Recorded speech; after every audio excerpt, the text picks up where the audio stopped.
The committee will come to order. Secretary Rubio, thank you. We're probably violating the Geneva Convention doing all this in one day, but I know you've had a long day and I appreciate you coming to the committee. To the new members of the committee, welcome. I look forward to working with you and Senator Britton Mullen. I look forward to working with our new ranking member, Senator Schatz. Senator Coons and I work extremely well, and I'll try to keep that going from my end, and I know you will too. We'll have opening statements. I'll start out, then we'll have 6-minute rounds, and I will start, then Senator Schatz, and we'll have Secretary Rubio. Then we'll recognize people as they come. The deadline for submitting SFOP requests is May 22nd. To all the members of the committee, to our audience, you're welcome to be here. If you disrupt, you'll get kicked out. Okay, so let's start the committee meeting with a couple ideas. Reform at the State Department is welcomed. Secretary Rubio has reorganized the place in a way that I think is long overdue. And Marco, I want to congratulate you for sitting down and getting input from people before you. How can we make the State Department work better? And I think your organizational efforts are going to pay dividends, and I support them completely. And people before you have been talking about it, but you've actually done it. So congratulations, and I think it will be good for the country. In terms of the budget, this is 48% below the enacted level.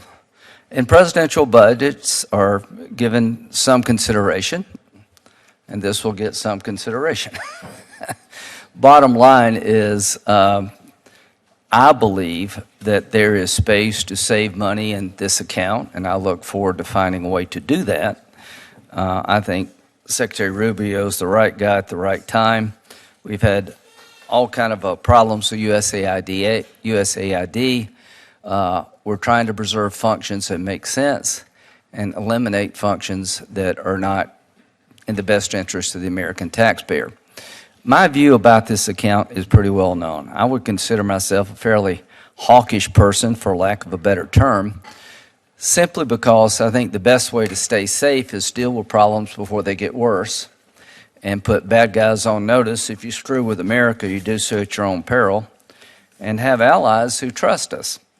I think we're paying a heavy price from the way we got out of Afghanistan.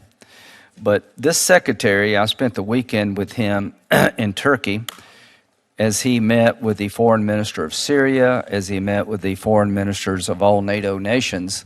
And I was very impressed with Secretary Rubio of trying to make sure that America first was burden sharing. You need to do more. You need to up your game, but we committed to a world order here, and we're committed to making sure that the world is a good place to live in.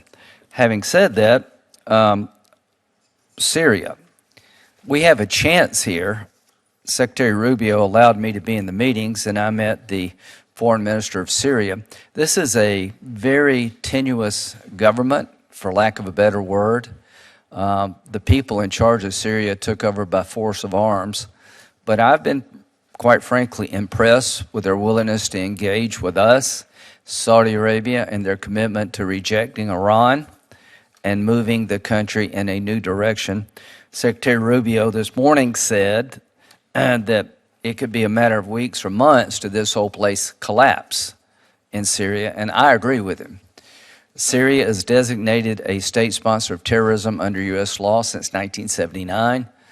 I'm looking forward to Secretary Rubio's input about should we change that designation? Is it worth trying? My belief is that we have a moment here to provide some capability to this new government that should be conditions-based, and I don't want that moment to pass and we have a situation in Syria that's just going to break the country up and continue regional conflicts.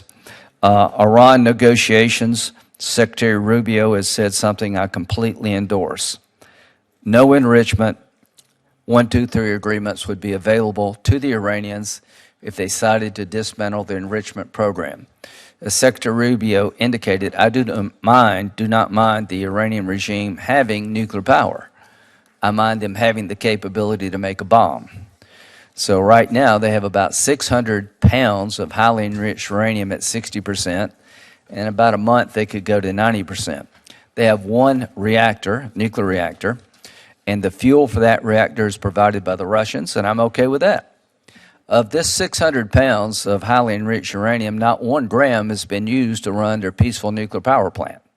Clearly, they're stockpiling uranium to be a threshold nuclear nation, and that is unacceptable to me and hopefully to all of us. So civilian nuclear power, yes. Enrichment, no. I think it's good policy for the country to follow. Russia, Ukraine, Secretary Rubio explained the role the Senate and the House plays in our system to the foreign ministers of NATO, but quite frankly, he's been very clear to the Russians that the Senate is a separate body with its own will, and I hope President Trump is right that Putin wants peace. Time will tell. He certainly doesn't act like a guy wanting peace. We have now 80 co-sponsors of sanctions against Russia for their invasion of Ukraine. I would like to get this war over honorably and justly. And one of the problems we have with this war is China. In case you're listening in China, which I doubt you are, you're propping up Putin. If you would stop buying their cheap Russian oil, he'd have a reason to get to the peace table. India and China are propping up Putin's war machine, and the sanctions we have are secondary in nature. They put a 500% tariff on any country that buys Russian oil, gas, uranium to prop up the Putin war machine. This body will move sooner rather than later if Putin doesn't get to the table. And to China, you want to be a normal country, act normally. Quit buying cheap oil with blood mixed in it to keep a war going that you could end tomorrow if you chose to. Your plate is about as full as anybody I've ever seen. You're juggling so many things at once, and I just admire you and the way you've conducted yourself, and I think you're the right person at the right time. So welcome to the committee. Thank you. To the committee members, I very much believe in soft power, for lack of a better term. Why do we have PEDFAR? Not only is the right thing to do, I think it's just smart foreign policy. If you can save a child, the parents will probably have a good view to you. So Gavi, keeping people vaccinated, that makes perfect sense. And to the people who believe it over there doesn't matter to us, how do diseases start? Usually over there. I'd like to get ahead of it over there before it gets here. I'd like to have less hungry children so the Taliban and Al-Qaeda and ISIS can't recruit these people because they're starving. What would you do if your family was starving? Almost anything. $500 goes a long way for a starving family. So this to me is national security in another form. And to the people who don't get that, you're missing a lot. You're missing how terrorists recruit. They love chaos. They love situations where people are starving and can't send their kids to school and they can't feed themselves because they'll fill in that vacuum. But I will say this about Secretary Rubio. He gets it better than anybody, and I will work with you to change the system to make it more logical, more effective. But I am here to tell you, if we eliminate some of these programs that create stability over there, the chaos will surely come here. And if you don't get that, you've missed a lot of history. Having said that, Marco, what you're doing at the State Department is long overdue, and we'll find some common ground through the SFOP's process to accommodate the reforms you want, but also to make sure that our values are intact and that we're smart with our dollars to make sure that we're not creating conflict where we could avoid conflict. If you're tired of war, count me in. I think I know how most of these wars start. They start with terrorists being able to recruit people, and if we can take that off the table, we're safer. I'm going to go through a list of issues real quick. Do you think it's in our interest to relieve sanctions in Syria? Yes, incrementally. Okay. do you have as your objective to change the state sponsor of terrorism designation over time? In Syria? Yes. Yeah. If they meet the standard. Is it your position when it comes to Iran that civilian nuclear power through 123 agreements is in our national interest? I think that if it prevents them from having a nuclear weapon, that would be in our national interest. Right. So dismantlement plus a 123 agreement. Get out of the enrichment business, and if you do that, you can have a 123 agreement. Is that a fair summary of where you're at? Yeah, or something equivalent to it that allows them, if they want, to have a civilian nuclear program, but not the ability to enrich. Count me in. I think that's very smart.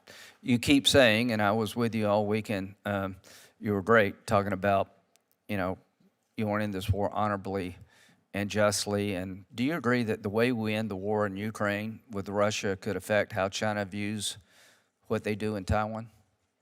I think the way we end the war could impact how China views it. I think the continuity of this war will also impact it because it's draining resources from us and from our allies that could be spent on building up our capacities in the Indo-Pacific. So both can be true. Yeah, I totally agree with you. When it comes to Russia getting to the table, do you think Putin's ready to make peace? I think Putin will always cut the deal he thinks is in its best interest for the country, for Russia and for his view of the world. I think right now, frankly, he has said, here's the latest, he says they're going to submit a proposal that would lead to a ceasefire that would then lead to a broader negotiation. I think we will know from the context of that proposal where their mindset is and where they stand. You keep telling people, rightly so, that the Senate, you can't stop. I mean, we want to work with you. These sanctions were designed to help, not hurt. I'm trying to help the president, give him leverage. To my Democratic colleagues, thank you for being on board. We're trying to get the right answer here. This is not a competition between us and the administration. It's trying to coordinated effort to end the war that President Trump is right to want to end. I guess here's my question. We'll know in a couple of weeks whether or not they're serious. Do you believe that if there were tariffs on China for buying cheap Russian oil, that would make a difference toward Chinese policy regarding Russia? At 500% tariffs? Yeah. Yeah, I think that has an impact on nations. I agree. Do you agree that if China stopped buying oil from the shadow fleet, it would put a real dent in Putin's war machine? I think it's widely understood, including by our European partners, and I remind them of this all the time when we're together with them, that there is no way that Russia could sustain its war effort without assistance from China. China has helped Russia as much as they can without getting caught.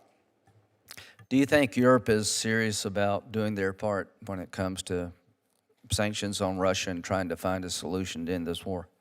Yeah, we actually saw we met with them this weekend in Rome, and they are on path and they are en route now to maybe as early as the middle part of this week, applying additional sanctions on Russia. Thank you very much. Thank you. I enjoyed that.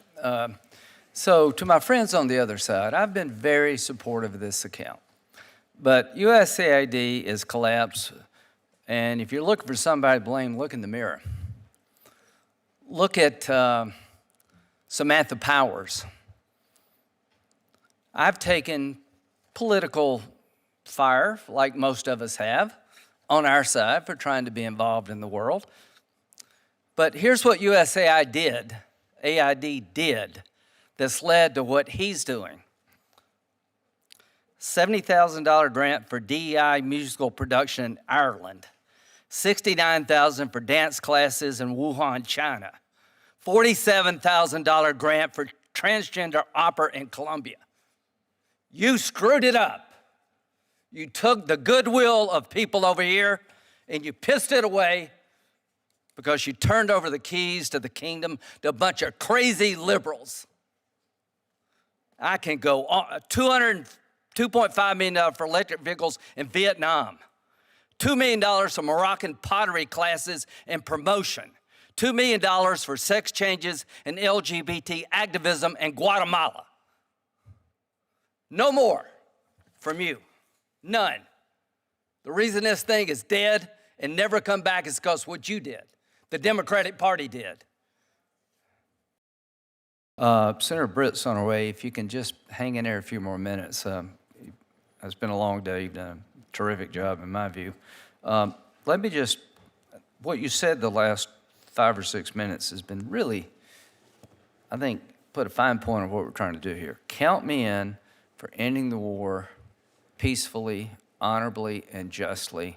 And I think President Trump, above all others, has the ability to do that because, quite frankly, I think he's the one guy that Putin probably does not want to cross. Senator Shaheen's point, I share her concerns in this regard. President Trump called for a ceasefire. Ukraine said yes. Putin's making excuses. He said, go to Istanbul. Zelensky went. Putin didn't. Having said all that, you've described a process that's very clear to me. In the coming days, not weeks, Russia will give us a term sheet of what they need to get to a ceasefire, and we'll have some indication of how serious they are. I think that's a good thing, Marco, that we're now getting them to put up their terms for a ceasefire. And after they do that, I'll be glad to talk to you and get your view of what this means, and I'll share my view. The fact that you invited me to Turkey, I think the committee should be, that was really, I appreciated that. You took a member of the Senate, and I was at every meeting, and Secretary Rubio wanted people to hear the way our system works. And you, quite frankly, my friend, have really gone the extra mile of trying to bring this coalition together, give Russia the space it needs to get to yes. I'm not out to humiliate Putin. I'm no fan of his. I understand that we want to get this war over. But in the next few days, we'll have some indication of how serious he is. And I promise you we're over 80 now. If the next few days is like the last months, then you can just count on us moving, because I think it's our job to try to help the world in this war. The Chinese are watching. This is a dress rehearsal for Taiwan. How this ends, I think, will determine greatly what happens to the future of Taiwan. And I want this war to end in a way that Xi thinks, well, that didn't work out too well for Putin. Again, I'm not out to humiliate Russia, but I am out to make sure the war ends in a way not to start new wars. Afghanistan was a disaster. If we do not get this right in Ukraine and the world perceives that Putin got away with it, that will be even worse. That will be worse than Afghanistan. So I have every confidence we're not going to let that happen.